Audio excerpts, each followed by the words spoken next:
বন্ধুগণ, বেশি দিন আগের ঘটনা না, গত 2 দিন আগে গাজীপুর থেকে আমাদের দেশের একজন স্বনামধন্য মৌলানা, তাকে গুম করা হয়েছিল। উদ্দেশ্য ছিল বাংলাদেশ থেকে, বাংলাদেশের ভূখণ্ড থেকে তাকে ভারতে নিয়ে যাওয়া। হাসিনা মুক্ত বাংলাদেশে, এই নতুন বাংলাদেশে যখন শেখ হাসিনা প্রশাসনের লোকজন ছাত্রলীগ যুবলীগের গুন্ডা বাহিনীকে ব্যবহার করতে পারছে না, তখন তারা ভারতীয় প্রতিষ্ঠান, ওই হিন্দুত্ববাদের প্রচারক, অখণ্ড ভারত তৈরি করার প্রচারক ইসকনের মাধ্যমে গুম কর্মকাণ্ড শুরু করেছে।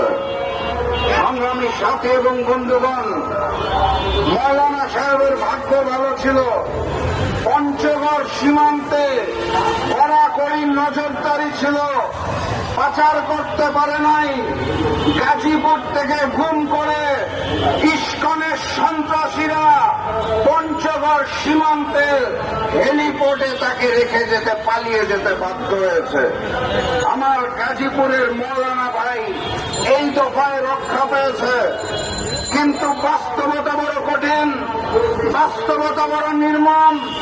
ওই দিল্লিতে বসে ফ্যাসিস্ট শেখ হাসিনা, আওয়ামী লীগের নেতারা ভারতীয় রয়ের সহযোগিতায় বাংলাদেশে থেকে যাওয়া সন্ত্রাসী সংগঠন ছাত্রলীগ, যুবলীগ এবং 14 দল জাতীয় পার্টি তো ছিলই, নতুন করে তারা ইসকনকে মাঠে নামাতে চায়, বাংলাদেশকে অশান্ত করতে চায়, বাংলাদেশে আমাদের রক্তের হোলি খেলা খেলতে চায়, তারা অগ্নি সন্ত্রাস করতে চায়।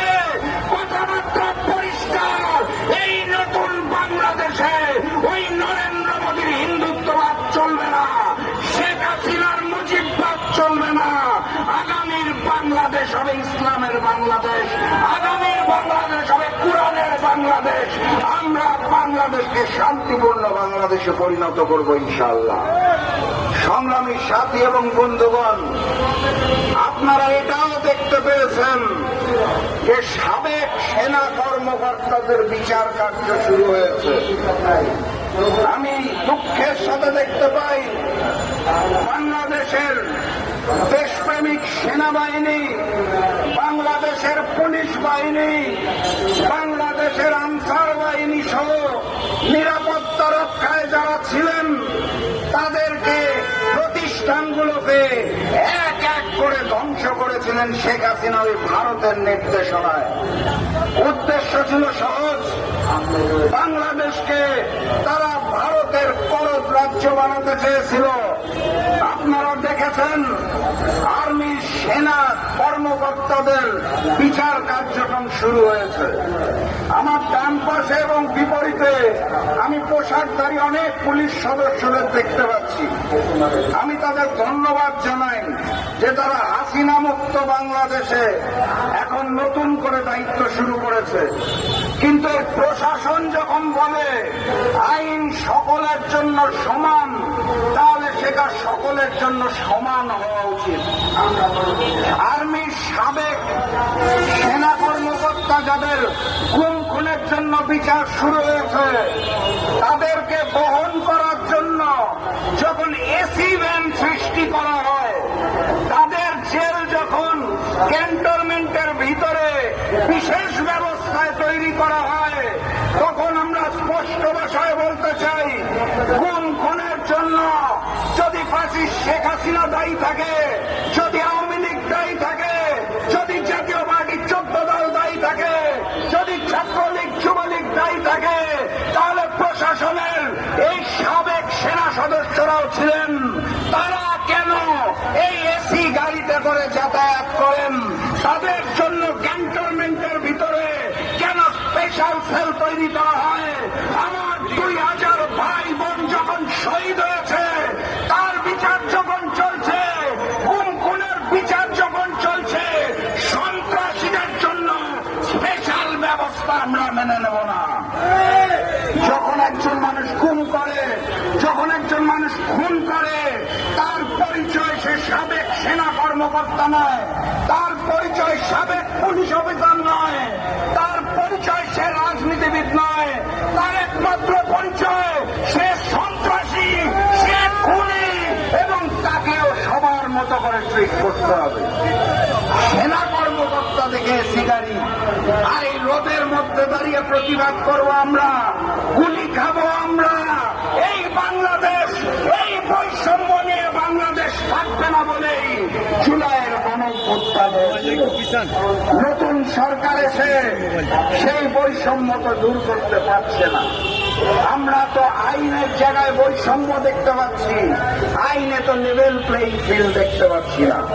সংগ্রামী সাথী এবং বন্ধুগণ, এই ফ্যাসিস্ট শেখ হাসিনা গণহত্যাকারী আওয়ামী লীগের দোসর জাতীয় পার্টি, যার নেতার নাম জিএম কাদের, যিনি দিল্লি এবং ভারতের অনুমতি ছাড়া বাংলাদেশের সাংবাদিকদের সামনে কথা বলতে পারেন না, তিনি তার বক্তব্যে বলেছেন আওয়ামী লীগ এবং জাতীয় পার্টি ছাড়া নাকি আগামী নির্বাচন হবেন না, ওনারা নাকি করতে দিবেন না।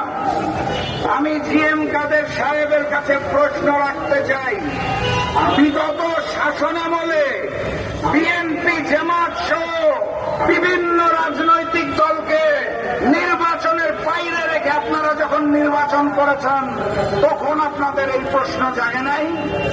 তখন আপনারা ইনক্লুসিভ নির্বাচন চিন্তা করতে পারেন নাই? আমরা আপনাদের জোর করে বাদ দিতে চাই না। আপনারা সন্ত্রাসী সংগঠন, আওয়ামী লীগ, জাতীয় পার্টির 14 দল, আপনারা রাজনৈতিক সংগঠন নন, আপনারা সন্ত্রাসী সংগঠন। অতএব আপনাদের বিচার হবে, আপনাদের কার্যক্রম নিষিদ্ধ হবে। আগামী জাতীয় নির্বাচনে আওয়ামী লীগ, জাতীয় পার্টির 14 দলকে বাংলাদেশের মানুষ মেনে নেবে না। আপনাদের নির্বাচন করার কোন অধিকার নাই, রাজনীতি করার কোন অধিকার নাই বাংলার মাটিতে। অত বড় বড় কথা বলবেন না, অতীতকে স্মরণ করুন। ওই যে বাংলার মানুষকে রাজাকার বানাতে যে শেখ হাসিনা দিল্লিতে পালিয়েছে, আপনারা নতুন নতুন বয়ান তৈরি করেন না, ভিসা পাসপোর্ট রেডি রাখেন। জিএম কাদের সাহেব কাকে কাকে হেলিকপ্টার প্লেনে তুলবেন সেই লিস্ট ঠিক করুন, কারণ আপনাদের কার্যক্রম বাংলার মাটি থেকে অগাস্ট মাসের 5 তারিখে চিরতরে নিষিদ্ধ ঘোষণা করা হয়েছে। সংগ্রামী সাথী এবং বন্ধুগণ, আমরা লেভেল প্লেইং ফিল্ড আইনে দেখতে পাচ্ছি না, কার্যক্রমে দেখতে পাচ্ছি না। এই লেভেল প্লেইং ফিল্ড নিয়ে আগামী জাতীয় নির্বাচন অবাধ, সুষ্ঠু, নিরপেক্ষ, ভারতীয় প্রভাব মুক্ত হবে, এই বিষয়টা নিয়ে আমরা শঙ্কিত। আমরা অন্তর্বর্তী সরকারকে স্পষ্ট ভাষায় জানিয়ে দিতে চাই, জুলাই সনদে স্বাক্ষর করেছেন, আপনাদের ধন্যবাদ, কিন্তু এই সনদের কাগজের কোন আইনগত ভিত্তি নাই। ভান্ডারি দোকানের কাগজ আর এই স্বাক্ষরকৃত জুলাই সনদের মধ্যে কোনো পার্থক্য নাই। অতএব দ্রুততম সময়ের মধ্যে জুলাই সনদ বাস্তবায়ন আদেশ জারি করতে হবে। সেই আদেশের ভিত্তিতে গণভোটের আয়োজন করতে হবে। যেই গণভোট জাতীয় নির্বাচনের দিন সম্ভব নয়, প্রতীক নির্ভর, মার্কা নির্ভর জাতীয় নির্বাচনের দিন প্রশ্ন নির্ভর গণভোট গৌণ হয়ে যাবে। আমরা জুলাইকে অপমান করতে চাই না। গণভোট নভেম্বর মাসের মধ্যে আয়োজনের ব্যবস্থা করুন। একই সাথে সাথে প্রশাসনে শেখ হাসিনার রেখে যাওয়া যে সকল লোক রয়েছে তাদেরকে